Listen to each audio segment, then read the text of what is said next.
So we worked very closely as government with Manchester City Council to figure out what kind of area we thought Ancoats should be. And just make the point was made by Vastin there that you can't just have it dominated by residential. That wouldn't function as an area. It has to have a balance of uses.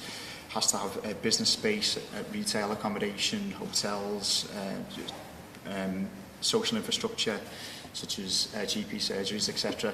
So we thought long and hard about what the mix of uses should be. But the first stage of work was instigating a compulsory purchase order over the site. There was 120 different owners in there, so it would have been impossible to bring all that fragmented ownership into our hands by negotiation alone. So we did have a CPO backing us up, which meant we could bring everything into public control.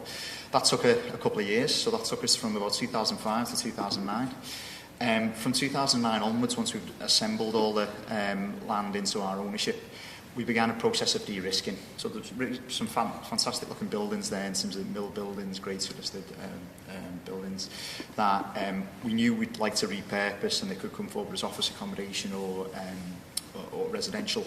But we as government aren't developers, so all we could do was safeguard those assets, strengthen them, and improve the roof structures, keep them wind and watertight until such time that we sold them onto a developer.